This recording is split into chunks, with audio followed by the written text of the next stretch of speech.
Hi there, this is Dan with the Biblical Business Fellowship, and today I'm going to be walking you through signing into your Go High Level account for the first time and putting in some of your personal information from your business. The If you don't already have a Go High Level account set up, do reach out to Seth and Emma Thomas. A free Go High Level account is a perk of your membership in the Biblical Business Fellowship, and we're going to be doing a lot of work and a lot of trainings with Go High Level over the next few weeks here.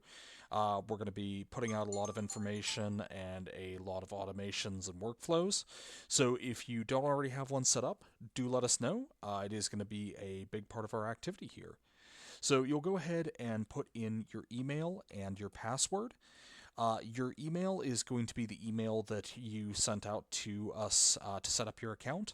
And your password, we will send you a default password when we first set the account up. However, you will actually be able to change that, so you can set that once we get into the account. Oh, and it looks like I may have put the wrong password in. Try that one more time.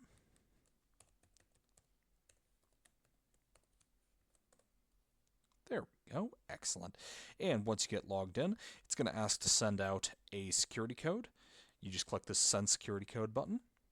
And if we go to our inbox here, there we are. Excellent. So now we have our security code. We can copy that, paste it in here. It'll verify that security code and then redirect you to your account. Oh, go. Might take it just a second. Excellent. And this is going to drop us off on our default dashboard here.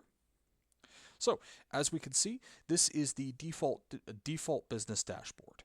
Now, when you first get your account, you're going to have primarily dummy information in the account.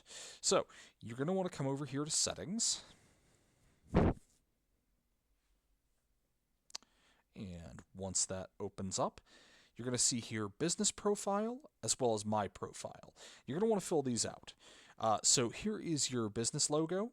You can drop whatever kind of logo you've got right into here. You can set up your business name.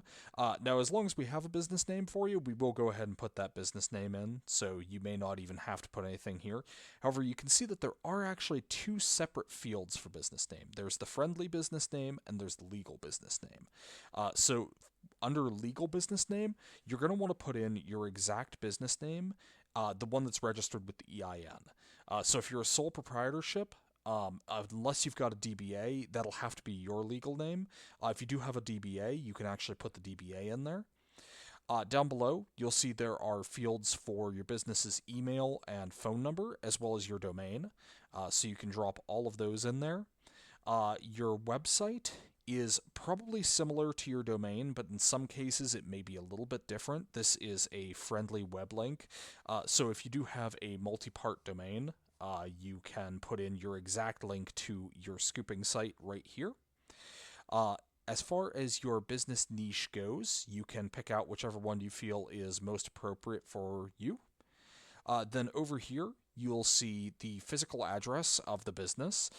Again, we just populate this with some dummy information.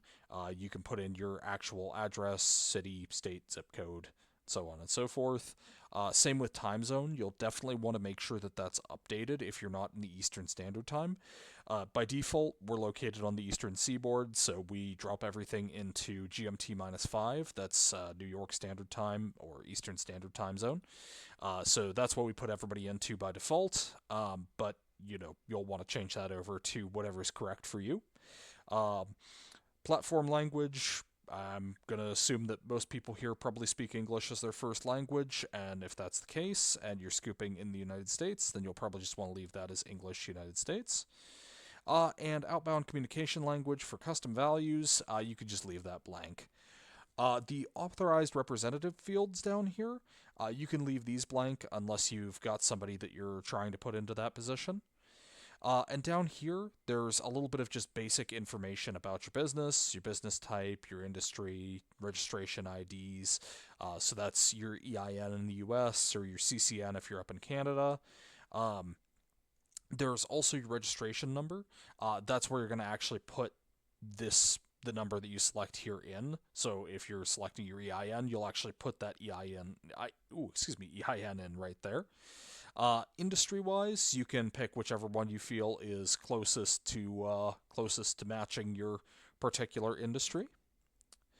And then down here, regions of operations, likely USA and Canada, but if you're located elsewhere, feel free to select elsewhere. And this section down here isn't really necessary. These aren't necessarily things that you have to fill out. Over here in the general section, you've got some more settings that you can choose from. These are just account settings. These aren't anything super important. You can bypass those if you're not looking to set them up right now. You will notice that there are a couple of items here, call and voicemail settings and SMS compliance settings. Those will have to be configured if you're looking to use the calling, voicemail, and SMS abilities of Go High Level, but we'll actually have separate trainings on how you can set up your calls and voicemails and your SMS so that those will run. And down here, the deduplication preferences. This has to do with how you find your contacts and how you determine if a contact is a duplicate or not.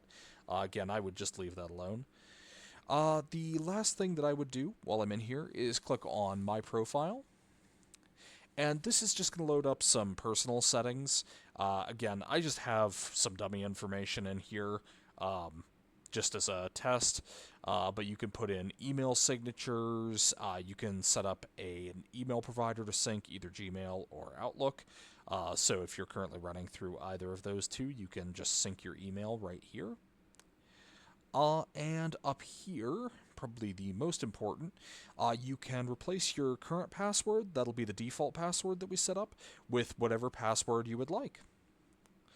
And once you've done that, you should have all of your basics set up, and from there, you can go on to managing your contacts or setting up your automations. Like I said, we've got a lot of trainings coming up on different aspects of Go High Level, so keep an eye out for those, and have a blessed day.